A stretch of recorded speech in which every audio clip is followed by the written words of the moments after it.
ఎక్కడికక్కడ అందరూ సమిష్టిగా పనిచేసుకుని మళ్ళీ ఎప్పుడు ఎన్నికలు పెట్టినా అఖండ విజయంతో ఎన్డీఏ గెలిచే పరిస్థితి మీరు ఉండాల్సిన బాధ్యత మీ మీద ఉంది.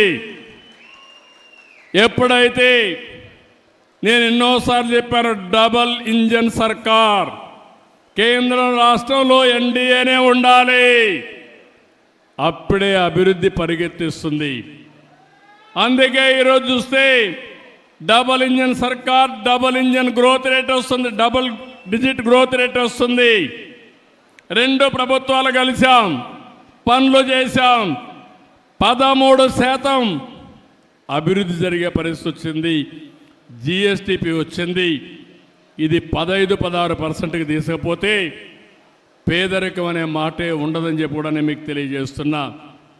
నాకు ప్రాణ సమానమైన తెలుగుదేశం పార్టీ కుటుంబ సభ్యులందరినీ మరొక్కసారి కోరుతున్నా, మీరందరూ కూడా ఇలాంటి ఎన్టీ రామారావు గారి యొక్క 29వ వర్ధంతి సభలో ఒక సంకల్పం చేయాలి. మీ ప్రాంతంలో జీరో పావర్టీని సాధిస్తామని, ఆ జీరో పావర్టీ సాధించిన తర్వాత ఆర్థిక అసమానతలు లేనటువంటి సమాజం కోసం నిరంతరం పనిచేస్తామని మనం ఒక సంకల్పం చేసి ముందుకు పోవాలి. ఇది సాధ్యం. చాలామందికి అనిపిస్తుంది, నేను ముందు మాట్లాడితే, ఒకప్పుడు ఐటీ మాట్లాడితే నన్ను ఎగతాళి చేశారు, సెల్ ఫోన్ మాట్లాడితే ఇదేంటన్నారు, సెల్ ఫోన్ తిండి పెడుతుందన్నారు. ఇప్పుడు సెల్ ఫోన్ లేకపోతే భార్య లేకపోతే భర్త ఉంటాడు, భర్త లేకపోతే భార్య ఉంటుంది, సెల్ ఫోన్ లేకపోతే ఇద్దరు ఉండలేరు. అవునా కాదా తమ్ముళ్ళు అని అడుగుతున్నా.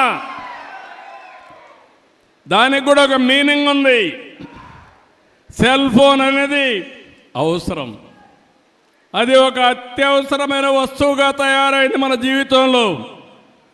ఎక్కడికి పోయే పని లేదు, సెల్ ఫోన్ ఉంటే ఒక ధీమా. మీకు ఎక్కడన్నా బిల్లు పే చేయాలంటే ఇమ్మీడియట్గా సెల్ ఫోన్లో ఉంటుంది డబ్బులు, ఎవరికి కావాలంటే వాళ్ళకి పే చేస్తాం. ఎవరైనా జోబీలో పెట్టుకుంటే జోబీ కట్ చేస్తారు, కానీ సెల్ ఫోన్లో పెట్టుకుంటే, పేటిఎంలో పెట్టుకుంటే కట్ చేసే పరిస్థితి ఉండదు. దానికి కూడా పాస్వర్డ్ మీ దగ్గరనే ఉంటుంది, అది అప్లై చేస్తేనే డబ్బులు ఇచ్చే పరిస్థితి వస్తుంది, సెక్యూరిటీ కూడా ఉంటుంది. మీకు ఏ పని కావాలన్నా చేసుకునే అవసరం వస్తుంది. భవిష్యత్తులో మనందరి జీవితాల్లో మీరు గుర్తుపెట్టుకోవాలి, టెక్నాలజీ చాలా ఉపయోగకారిగా ఉంటుంది.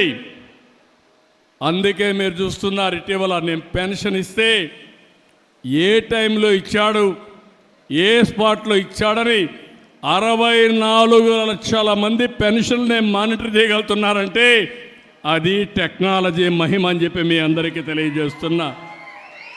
పెన్షన్ తీసుకున్న రోజునే మీకు ఒక ఐవీఆర్ఎస్ మెసేజ్ వస్తుంది, మళ్ళీ నీకు కరెక్ట్గా చేరిందా, ఎవరన్నా డబ్బులు అడిగారా, లేదంటే ఏదైనా కొట్టేశారని మళ్ళీ అడిగే పరిస్థితి వచ్చిందంటే అది సుపరిపాలనకు దారితీసే పరిస్థితి వచ్చింది. ఇలాంటి కార్యక్రమాలు చాలా వరకు నేను అన్నీ ఆలోచిస్తున్నాను. ఏంటి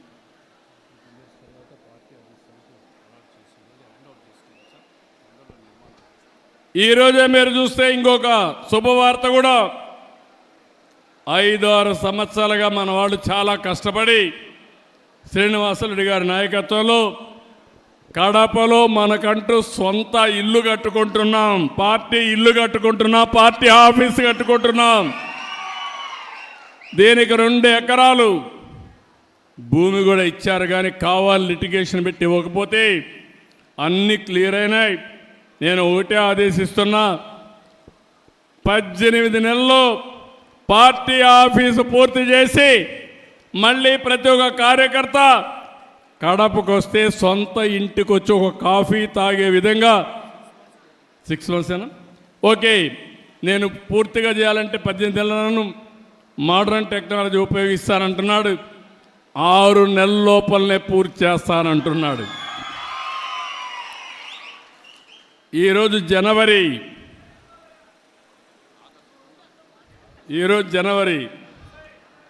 ఆగస్టు 15 లోపల పూర్తి చేస్తాడు. ఇండిపెండెన్స్ రోజున కడపలో మనకు పార్టీ ఆఫీస్ ఉంటుంది. అది శ్రీనివాసరెడ్డి ఇచ్చిన హామీ, అది నెరవేర్చుకునే విధంగా వేదికపై నుండే నాయకులందరూ పనిచేయాలని కోరుకుంటూ, తెలుగుదేశం పార్టీ ఒకటే హామీ ఇస్తున్నా. ఇప్పుడే మన సుధాకర్ గారు అయితే చాలా లిస్ట్ అంతా ఇచ్చాడు, పెద్ద చాంతాడంత లిస్ట్ ఇచ్చాడు, విష్ లిస్ట్ ఇచ్చాడు. మనిషిలో ఏదో చెయ్యాలనే తపనుంది, మీ రుణం తీర్చుకోవాలని కసి ఉంది. ఆయన చెప్పిన పనులన్నీ చేయాలని ఆలోచన కూడా నాలో ఉంది.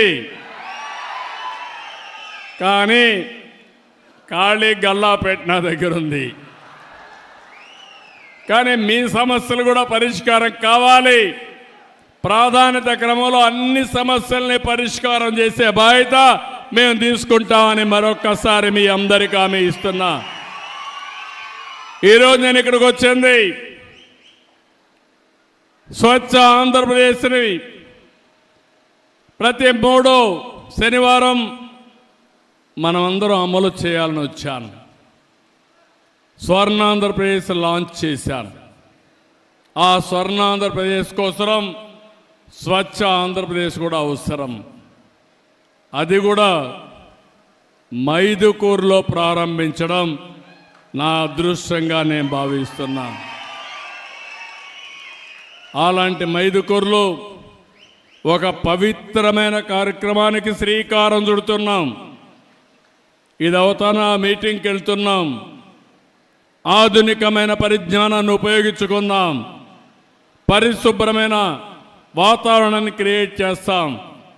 నేను అందుకే ఒక మాట చెప్తున్నాను, పరిశుభ్రమైన వాతావరణం అంటే మనం ఉండే ప్రాంతాలే కాదు, ముందు మన మైండ్ పరిశుభ్రంగా ఉండాలి, ప్యూరిఫికేషన్ ఆఫ్ మైండ్ ఉండాలి. గంజాయి తాగేసి పరిశుభ్రం అంటే ఒళ్ళంతా కుళ్ళిపోయిన తర్వాత లాభం లేదు. అదే మాదిరిగా రోగాలన్నీ వచ్చి మనం బయట వాళ్ళకు నీతులు చెప్తే ఎవరూ నమ్మరు. ముందు మైండ్ ప్యూరిఫై చేయాలి, రెండోది బాడీ ప్యూరిఫై చేయాలి, మూడోది ఇల్లు జాగ్రత్తగా చూసుకోవాలి, ఇల్లు పరిశుభ్రంగా ఉండాలి, మీ ఇంట్లో ఆనందం ఉండాలి, నాలుగోది మీ పరిసరాలు కూడా పరిశుభ్రంగా ఉండాలి, ఐదోది మీరు పనిచేసే ప్రదేశం కూడా పరిశుభ్రంగా ఉండాలి. అప్పుడే స్వచ్ఛ ఆంధ్రప్రదేశ్కి సార్థకత. అది సాధించే వరకు నేను మీకు అండగా ఉంటానని మరొక్కసారి మీ అందరికీ హామీ ఇస్తూ, ఈరోజు ఒక మహనీయుడు వర్ధంతి. ఈ వర్ధంతి మనకందరికీ స్ఫూర్తి నింపే రోజు. ఎప్పటికప్పుడు ఈ స్ఫూర్తి మన జీవితాల్లో వెలుగు తేవడానికి అనునిత్యం మనం ఆలోచించుకొని పునరంకితం కావాల్సిన అవసరం ఉంది. దానికి మీరందరూ ముందుకు రావాల్సిందిగా మరొక్కసారి అందరినీ కోరుకుంటూ